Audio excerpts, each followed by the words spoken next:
अथ षष्ठी महोत्सव विधि। षष्ठी पूजन, षष्ठी का अर्थ है कि 2 हाथ 2 पैर, 1 धड़ 1 सिर, इन 6 अंगों को रचने वाली बाल शरीरस्थ शक्ति को षष्ठी देवी कहते हैं। इसके प्राण और अंतःकरण ही संकर्षण और प्रद्युम्न नामक 2 पुत्र है।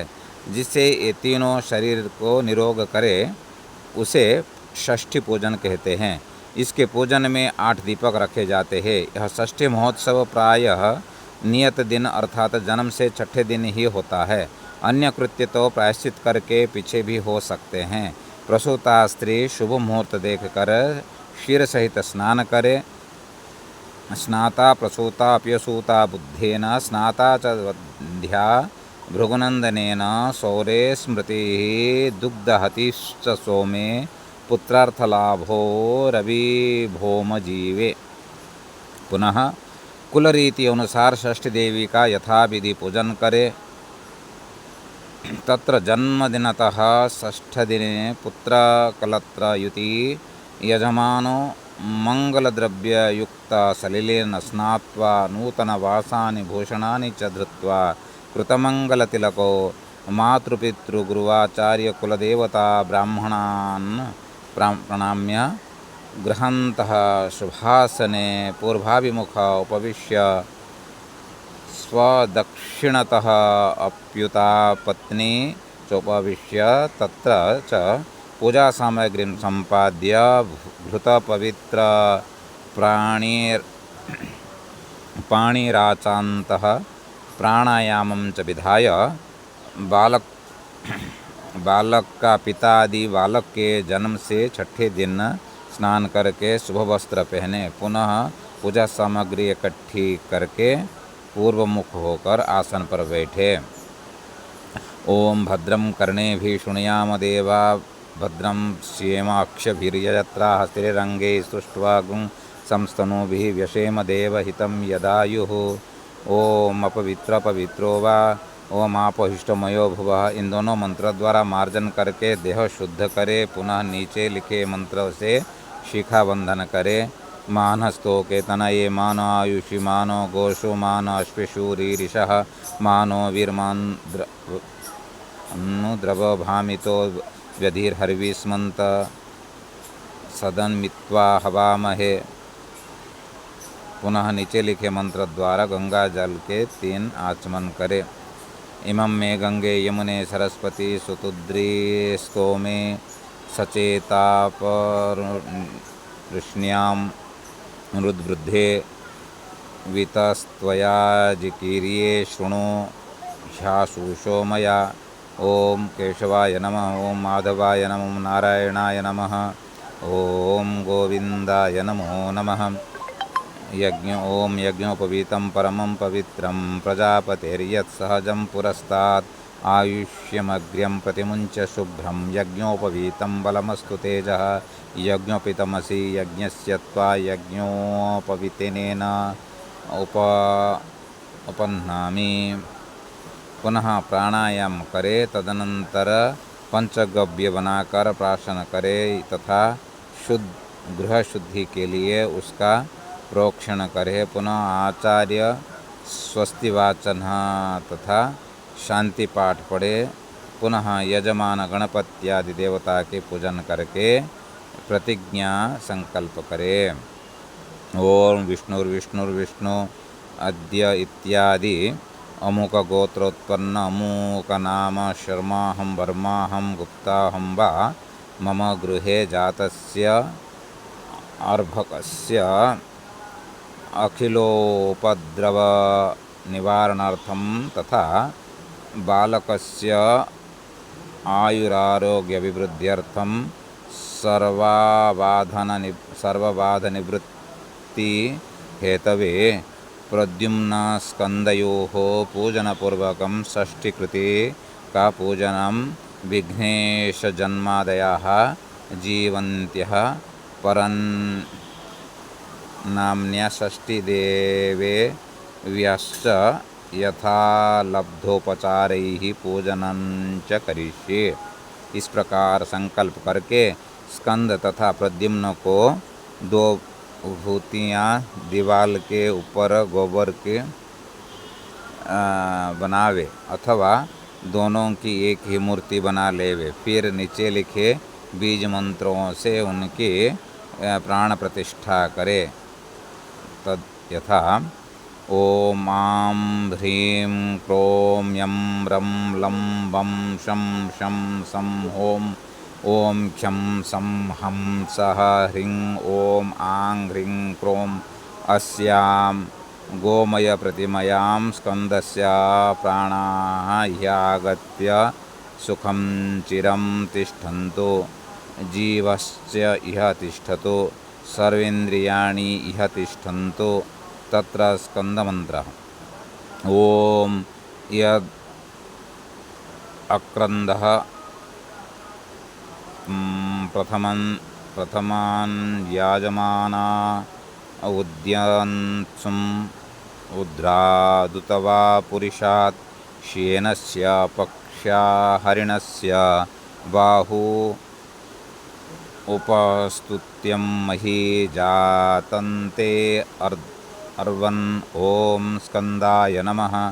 ओम पुनश्च ओम आं ह्रीं क्रों यं रं लं वं शं शं सं हों ओं क्षं सं हं सः ह्रीं ओम आं ह्रीं क्रों अस्यां गोमय प्रतिमायां प्रद्युम्नस्य प्राणाः ह्य आगत्य सुखं च चिरं तिष्ठन्तु जीवश्च इह तिष्ठतु सर्वेन्द्रियाणि इह तिष्ठन्तु।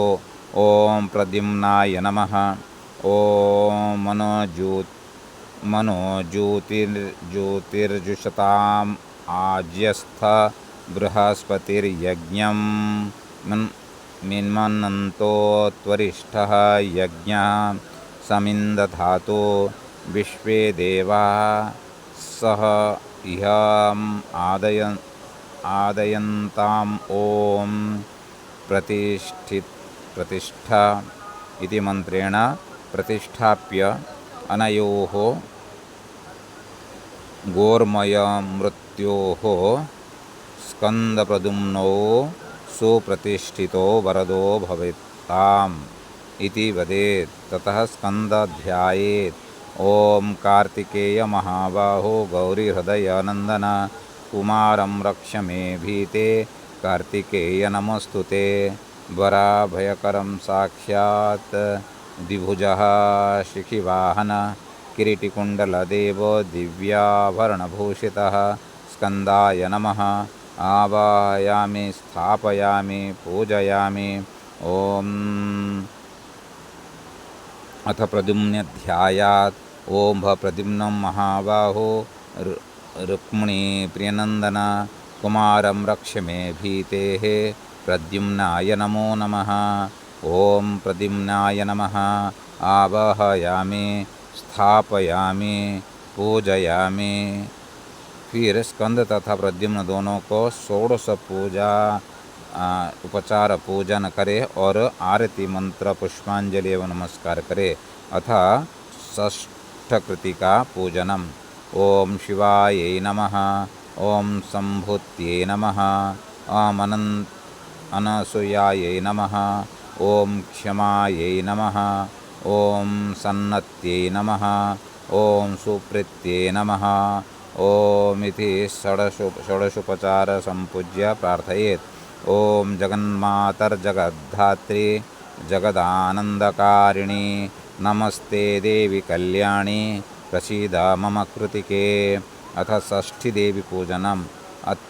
अन्यत्र भीतो प्रलिखित गोमय मूत्रौ पूर्ववत प्राणप्रतिष्ठा कृत्वा आवाहनम्। ओम आह्याहि वरदा देवी षष्ठी देवीति विश्रुता शक्तिभिः सह पुत्रे मे रक्ष्य रक्ष्य वरानने। ततः मनोज्योतिः इति मंत्रेण प्रतिष्ठाप्य अथ ध्यानं देवीमुञ्जनसङ्काशां चन्द्राधूकृतशेखरात् सिंहारूढां जगद्धात्रीं कौमारी भक्तवत्सलां खड्गखेटञ्च बिभ्राणम् अभयां वरदां तथा तारकाहारभूषाढ्यां चिन्तयामि नवांशुकम्। ॐ भीष्यतेलं पुनरावाहनम्। ओमागच्छ वरदे देवी स्थाने चत्र स्थिरा भव। आराधयामि भक्त्या त्वां रक्ष्यवालश्च सूतिकाम्। ॐ हिरण्यवर्णहरिणीं सुवर्णरजतस्रजां चन्द्रां हिरण्मयीं लक्ष्मीं जातवेदमावह। ॐ भूर्भुवस्वः। ॐ षष्ठीदेव्यै नमः।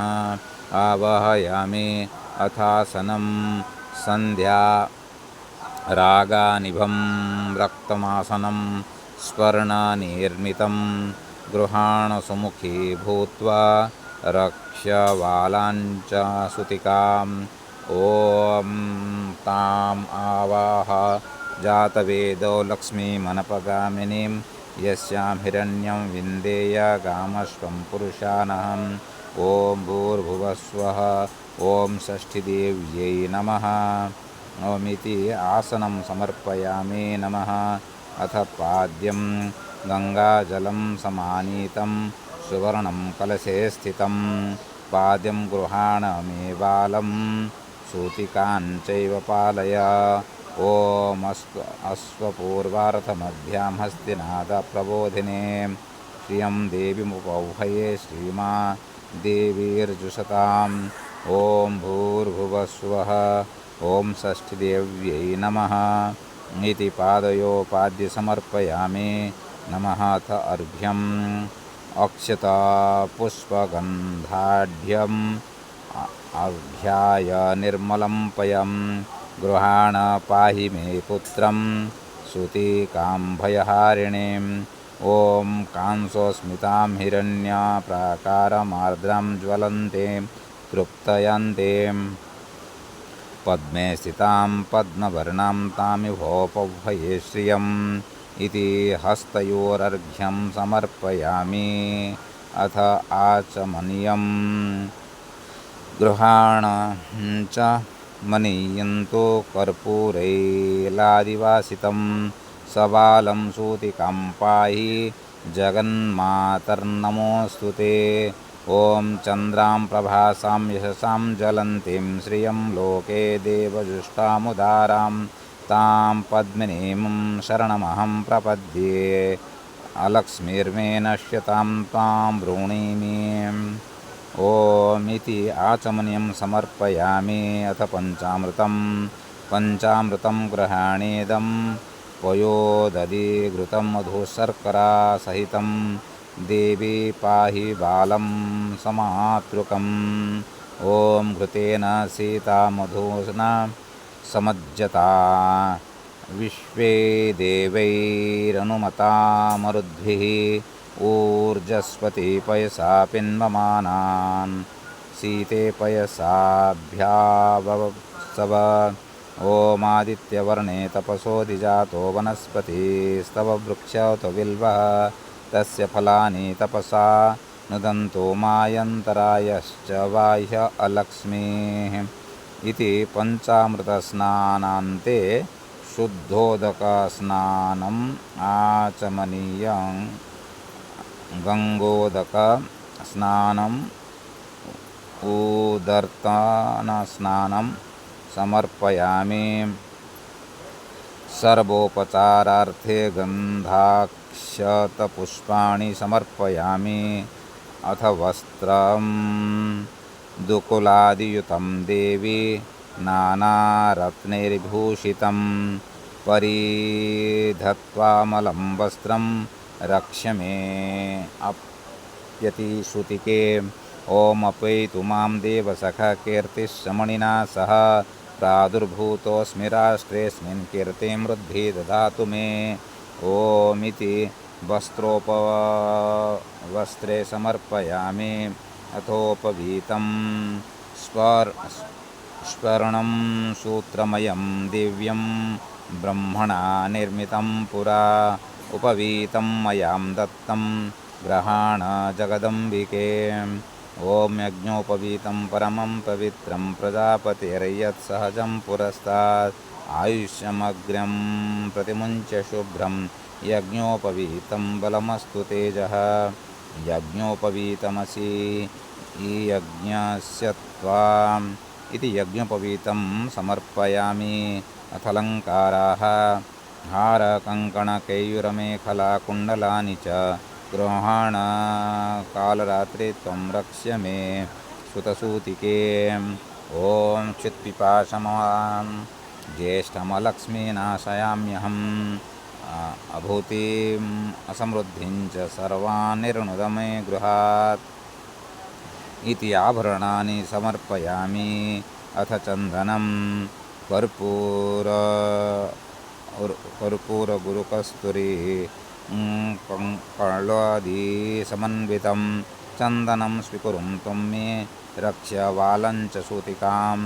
ॐ गन्धद्वारं दुरादर्शां नित्यपुष्टाकरीषिणीम् ईश्वरीं सर्वभूतानां तामिभोपौभये श्रियम् इति चन्दनं समर्पयामि। ॐ सुमाल्यानि सुगन्धानि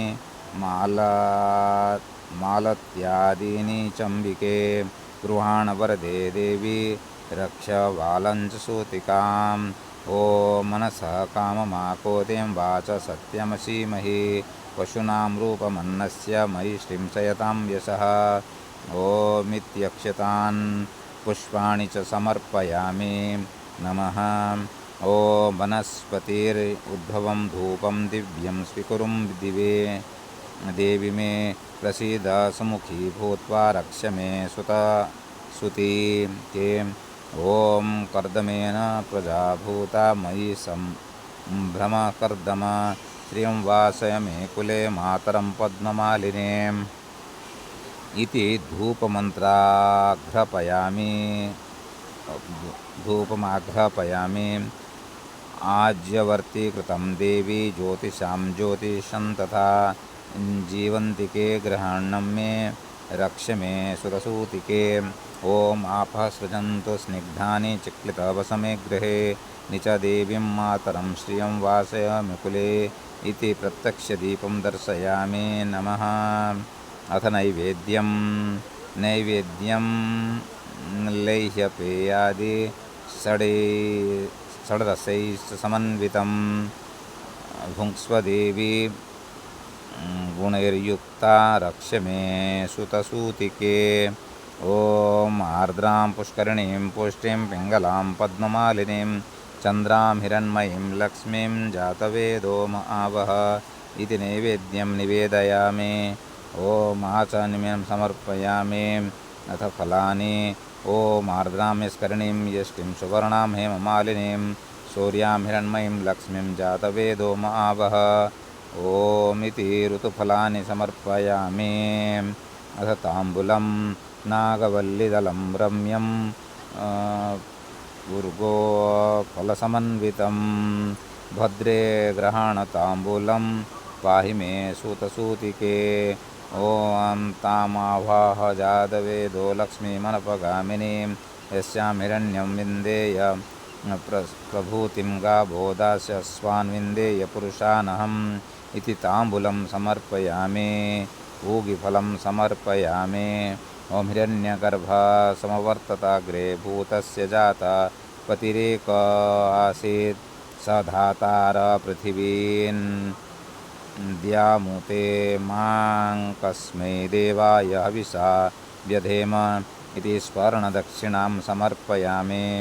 अथ कर्पूरनिराञ्जनं कदलीगर्भसम्भूतं कर्पूरं च प्रदीपितम् आरार्तिकमहं कुर्वे रक्ष वालञ्च सुतिकाम्। ॐ अथ पुष्पाञ्जलिं नानासुगन्धपुष्पाणि यथा कालोद्भवानि च पुष्पाञ्जलिं गृहाणेद्मं रक्ष वालञ्च सूतिकाम्। अथ प्रदक्षिणा ॐ ये तीर्थानि प्रचरन्ति श्रुकाहस्तानि शङ्गिणः ते चां सहस्रयोजनिनो धन्वानि तन्मनसि। ॐ यानि कानि च पापानि जन्मान्तर्कृतानि च तानि तानि प्रणश्यन्तो प्रदक्षिणं पदे पदे। ॐ भूर्भुवः स्वः प्रदक्षिणां च समर्पयामि। अथ प्रार्थना ॐ षष्ठीदेवी नमस्तुभ्यं सूतिका गृहशालिनी पूजिता परया भक्त्या दीर्घमायु प्रयच्छ मे जननीं जन्म सौख्यानां वर्धिनीं धनसम्पदां साधिनीं सर्वभूतानां जन्मदे त्वानतां वयं गौरीपुत्रो यथा स्कन्दः शिशुत्वे रक्षितः पुरा तथा समाप्यम् अमुं बालं रक्ष्य षष्ठीनमोऽस्तुते। अनेन पूजनेन विघ्नेशजन्मदा जीवन्त्यपरास्नाम्नि भगवती षष्ठीदेवी प्रियन्तां। ततः सूतिकागृहे देव्ये मासभक्तावली दद्यात्। ॐ क्षेत्रसंरक्षिके देवी सर्वविघ्नविनाशिनी बलिं गृहाण मे रक्ष क्षेत्रं सूतिं च बालकम् इमं मासभक्तबलिं क्षेत्रं संरक्षिकायै महादेवी समर्पयामि नमः। ततो दिक्पालदेवतापूजनं कुर्यात् तथा तेभ्यो मासभक्तावली दद्यात्। आरतिं च कृत्वा द्वारदेशे च आगत्य द्वारयोः उभयतः कज्जलेन द्वे मातृप्रतिमे लिखेत्। तत् नामानि धिषण्णा बृधिमाता च महागौरी च पूतना आयुर्दात्र्यो भवन्त्येत्वेता सदा बालस्य मे शिवाः। ततः पंचोपचारे सम्पूज्य ॐ धीषणादिचित्तश्रुमातृभ्यो नमः। तस्यां च रात्रौ बद्धग्रीवस्य आगत्य कर्णताडनात् पुनः पुनः महाशब्दं कारयेत् येन भूतप्रेताद्याः विनश्येयुः। पुनश्च पूजितः धनुषा राहुवेदमपि कारयेत्। ततः ब्राह्मणेभ्यः दक्षिणादिकं दत्त्वा आशीषः गृहाणीयात्। दशमदिने च षष्ठीदेवतादीन् विसर्जयेत्। पंचमषष्ठीदिवसानो सहस्रपुरुषाः नृत्यपरास्त्रियं च रात्रौ जागरणं कुर्युः। तत्र वेदपाठनं ब्राह्मणश्च शक्तिपाठं सविरे पठेयुः।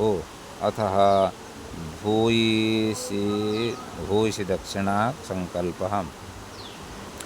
ॐ अद्य इत्यादि देशकालो संकीर्त्य अमुकोऽहं मम जातस्य आत्मजस्य दीर्घायु आरोग्य अभ्युदय प्राप्ते अस्मिन् षष्ठीमहोत्सवकर्माणि कृतयाः स्कन्दप्रद्युम्न षट्कृतिकानां षष्ठीदेव्याश्च पूजायाः सद्गुण्यार्थे न्यूनातिरिक्तसर्वदोषो परिहारार्थमिमां दक्षिणां नानागोत्रेभ्यः ब्राह्मणेभ्यः तथा याचकानाथनटनर्तकगायकेभ्यश्च विभज्य दास्ये।